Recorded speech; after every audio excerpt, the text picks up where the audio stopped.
Hello and welcome to another episode here in Yabong Pilipinas. In this episode, we will talk about the categories of agricultural technology and also the attributes of technology. So this will be a short video. This is just like 21 slides. Let's get into the video.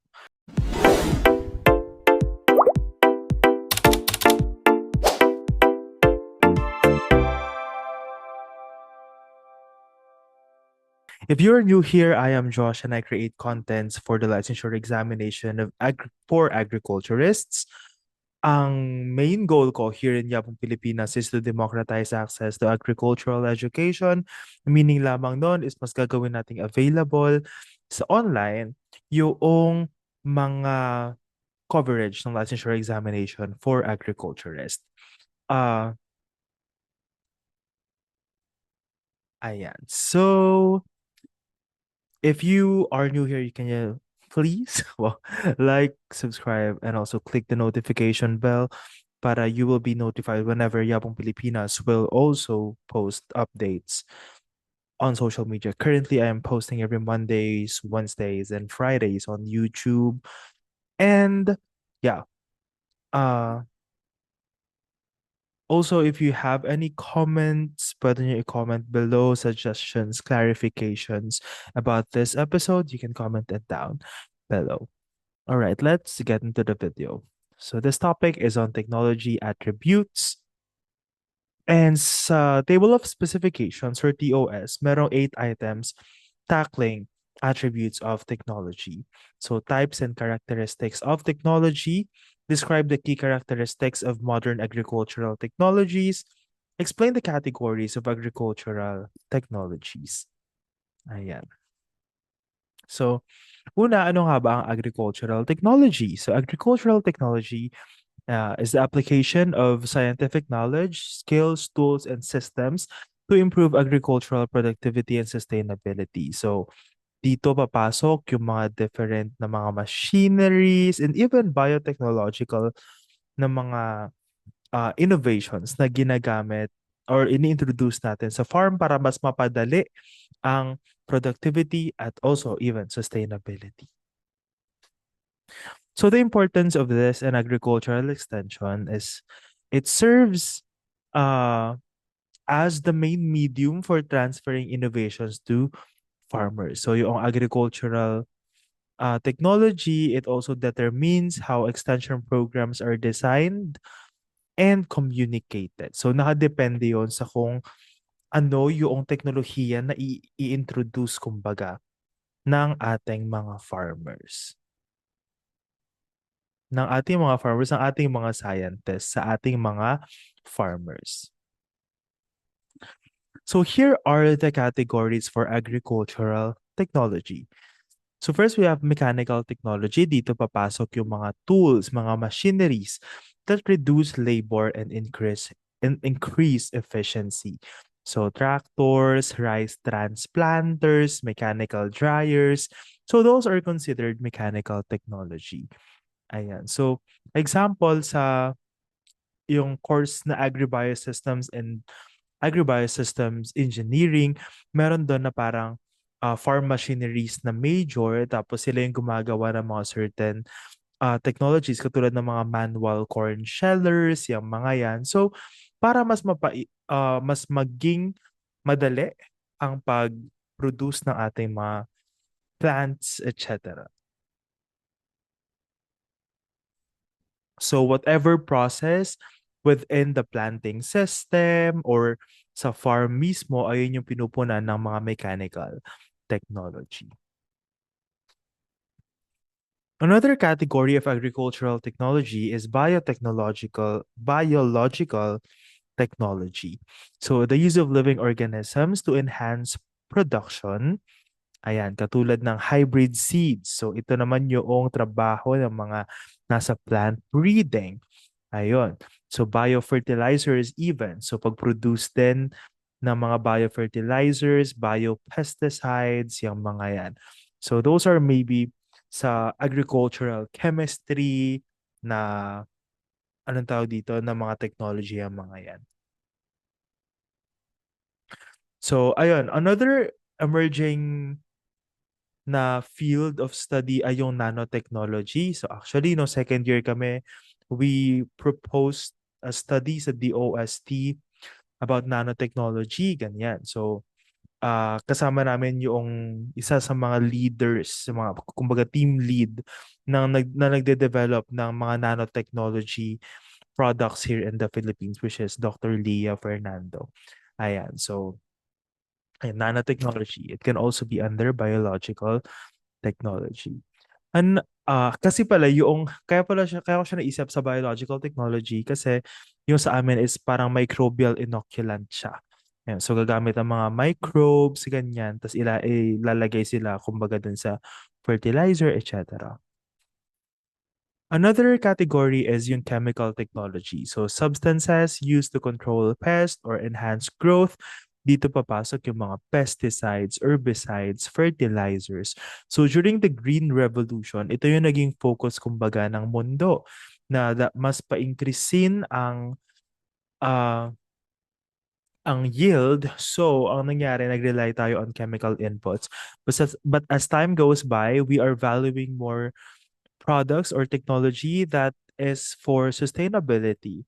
Ayun, kasi nalaman nga natin as time goes by na kapag puro chemicals yung ginagamit, it can also have adverse or negative effect sa ating mga farms. So mas hindi na nagiging okay ang microbial population sa lupa or nagkakaroon ng mga residues na naiipon-ipon doon. So now we are looking for integrated pest management, kumbaga, or integrated nutrient management. Ayun. Another is information technology. So, digital tools to collect and share information. So, dito papasok yung mga farm apps, drone mapping, online marketing, mga platforms na binubuo ngayon ng, ito naman sa aspeto naman ng information technology o kaya mga computer scientists natin. So sila naman yung mga app developers, sila yung nagde-develop ng mga ito na mas nakakatulong naman sa ating mga farmers. Well, in other countries, mas prominent na yung mga ganito, pero here in the Philippines, I think we still need to introduce talaga ang mga information technology. We also have cultural technology. So dito naman, ito yung mga farming methods and decision-making techniques katulad ng crop rotation, intercropping, organic practices, and marami pang iba na mga na-develop na yun. Example na lang din siguro is yung ano ba yung for example, timing of harvesting, yung mga ganyan. Syempre may mga bago pa rin na nadidiscover. Depende rin sa crop. And we also have organizational. So ito naman systems that can enhance cooperation and management within the farmer cooperatives, credit systems, crop insurance. Example, pag nagkakaroon ng mga trading post, ayan, may mga projects din akong alam na parang ganun yung focus nila na parang magtatayo ng trading post sa isang parte ng isang province tapos para doon na lang lahat pupunta yung mga ano ng farmers within the cooperatives. So ayun, parang it is still a technology but it is an organizational technology. Ayan, and here are the attributes of agricultural technologies. So according to Everett Rogers, Diffusion of Innovations in 2003, there are five perceived attributes that there are five that determine the rate of adoption of any agricultural technology. So ito yung five na attributes na kailangan yung tandaan. Maraming lumalabas na ganito, I think. So number one is relative advantage. So relative advantage is the degree to which the innovation is seen better than the old method. So dito, ano ba yung napupunan na problema nung iyong teknolohiya? So mas maganda ba siya? Mas madali ba? Etc. So here, you need to emphasize increased yield, increased profit, increase or even labor savings, yung mga yan. Halimbawa na lamang kapag ipagkukumpara natin yung drip irrigation versus traditional flooding, syempre mas maraming tubig ang nakokonsumo ng traditional flooding compared sa drip irrigation kung saan kontrolado na kumbaga yung tubig na nakukuha ng ating mga halaman. So, ayun yung relative advantage. Ano ba yung mas maganda dito sa bago mong teknolohiya na madadaig niya, kumbaga, yung mas luma? Ang another na attributes pa dapat ng technology ay yung compatibility.